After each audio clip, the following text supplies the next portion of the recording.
Hi guys, welcome to this van tour of a Citroen L3H2. This is a conversion in our Rudi layout, which is slightly different as the shower has been moved into the middle of the van, which creates a living space around the front of the van behind the two driver's seats. This couple are going to be using the van as a base for when they go off on their ski holidays, so they're going to be wanting to have it ready for the cold weather and a nice homely atmosphere for them to get back to after a hard day on the slopes. So let's take a look inside and I'll show you around this layout.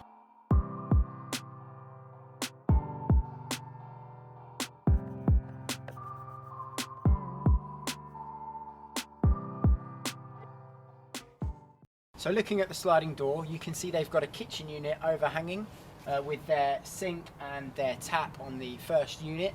This tap can actually be swiveled round if you wanted to wash outside. It's got a shower head that you can swivel around. It's got an extendable worktop on the end here, so you've got extra prep space for your cooking, and they've also opted for a double socket mounted on the outside of the unit. When they're going to be plugged in at a campsite, they're hoping to utilise high power appliances such as air fryers and hair dryers, so if they did want to cook outside, they can plug into the sockets here and cook outside in nature. When they're not at a campsite and they're off-grid, they've got an underslung LPG bottle with a single hob burner, and their boiler is a Truma 2E, which is run by LPG, providing them with hot water and heating throughout the van.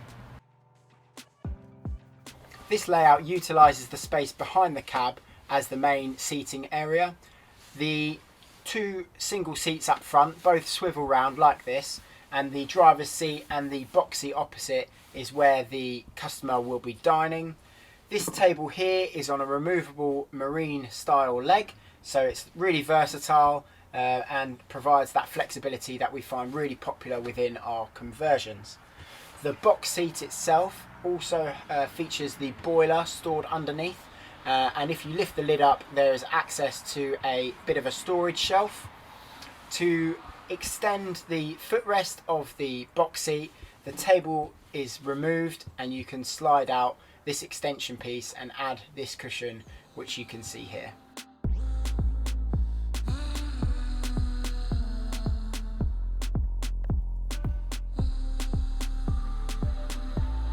Something that I really like about this layout is if you're in arduous weather, so if it's really cold whilst you're skiing, you can close the sliding door, and when you're seated in this area here, you've got lovely large windows on both sides of the van, so you can admire the nice views of the mountains whilst you're in the nice warm inside your van. While sitting down here, they've also got access to a double 230 volt socket with USBs. This customer would like to mount a TV on the shower cubicle wall as well, so this power socket will provide the power to that appliance. There is also a touch sensitive LED light if you want to use this area for sort of reading and things like that. It's really nice, and that's dimmable as well. Behind the passenger seat, above the parcel shelf, is where your control panel is. You can see on the left, this is the Victron touch display, which is utilised primarily for monitoring your electrical system, looking at the amount of solar that you're getting into your batteries so that you can remain off-grid indefinitely. So this is the main overview page here, but you can also toggle on certain controls such as the water pump and the trickle charger for your starter battery from this touch display. You can also turn on your inverter and turn that off as well. On the right, you've got the control panel for the Truma combi boiler. You can see I've set the temperature inside the van at 30 degrees C, and I've got the hot water running as well. So it runs off of a thermostat. So at night time, once you've closed all the doors, you set your temperature of the room to 20 degrees and the boiler will kick in and maintain that temperature. You've also got certain switches up here. So this top one here is a water tank heat element, and that is an element inside the freshwater tank which is underslung that will prevent the water from freezing in cold temperatures. And the second rocker switch here is a fan in the shower cubicle that will help ventilation and to dry out that area.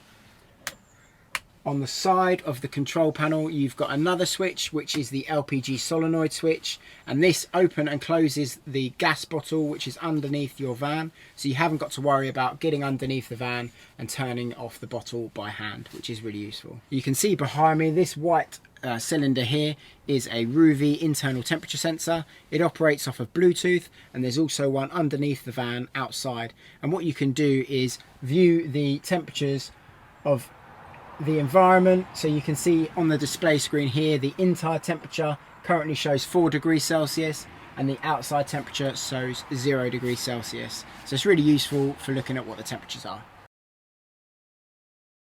I'm now going to talk about the kitchen unit and the fridge unit and all the storage that we've provided in our cupboards.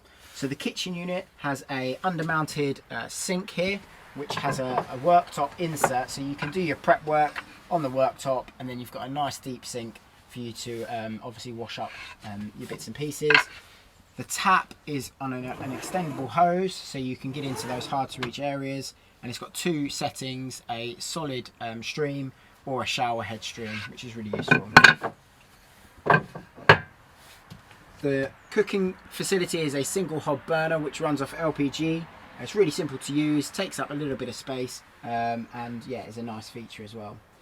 You've got a light switch on the wall here for the main lights above your head, and in the actual door fronts of the kitchen unit we've got space underneath the hob. A lot of people utilise this for cleaning products, bins, things like that.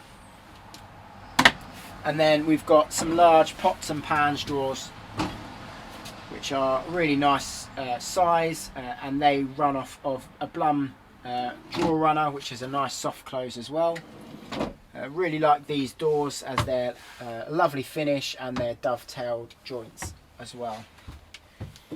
There's more space underneath the single hob, which has got the fire extinguisher and the safety blanket, and the customer's going to be using this to store their air fryer as well. This layout features 6 overhead cupboards.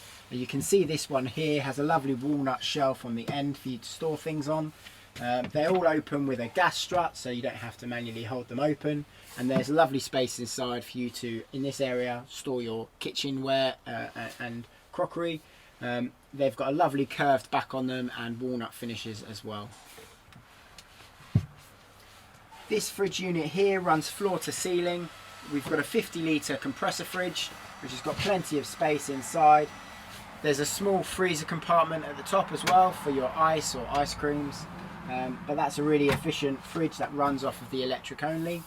You've got 2 extra shelves above the fridge for storage, and then below you've got 4 drawers, so you've got 2 drawers within a single door here, again all run off of the Blum runners. And then this top drawer as well features a lovely cutlery insert for all your knives, forks and spoons.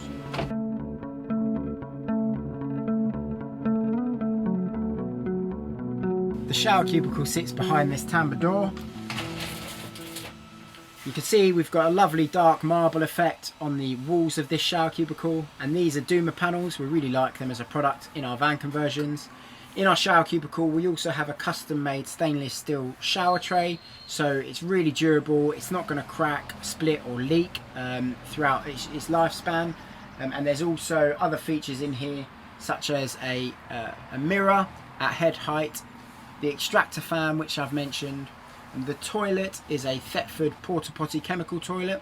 As these customers are going to be spending the majority of their time on campsites, they've opted for the chemical option for their toilet.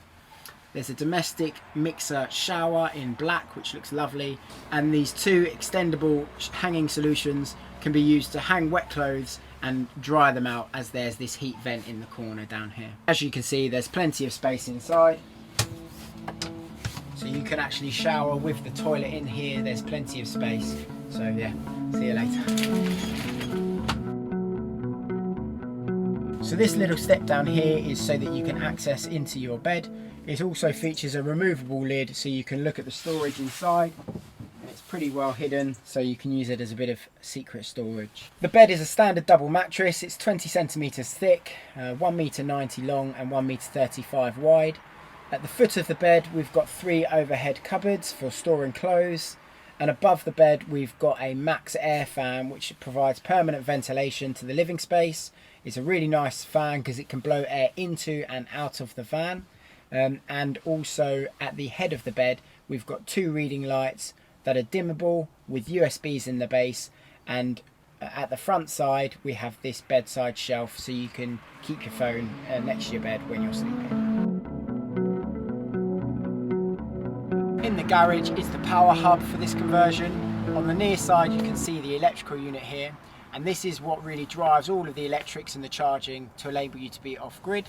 There are 3 ways of charging. The primary method is a solar panel which is 360 watts up on the roof, and that's charging whenever there's daylight hours. The secondary is an alternator charger, and this is when you're driving the vehicle, your leisure battery will be getting charged from the alternator. And the third method is a mains charger, which you can use on the side of the van when you're plugged in at a campsite. This van features a 800 VA Multi-Plus, which is the inverter, and that provides 230 volt electrics to all the sockets in the van when you're off-grid. It has a 160 amp hour lithium battery from Roma, which is a really impressive piece of kit, and it has all of these chargers, fuses and distribution boards safely enclosed within this electrical unit to prevent items from getting stowed up against them, then adequately ventilated to ensure that they are most efficient.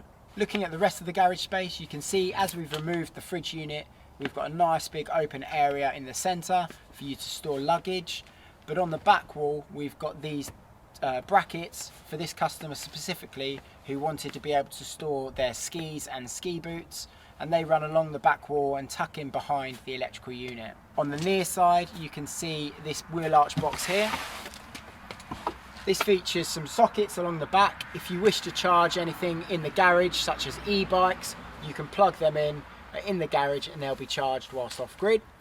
And on top of this box we've got a hookup cable, the vehicle jack, and also some additional storage on the end panel here. There's also a heat vent that runs into the garage which will keep this area nice and warm and dry out any kit that you throw into the back of your van that is wet from a snowy day out in the mountains. Thanks for watching this video showing our conversion of this Rudi layout. If you like the content, please like and subscribe to our channel and we'll get you more van life content. See you next time.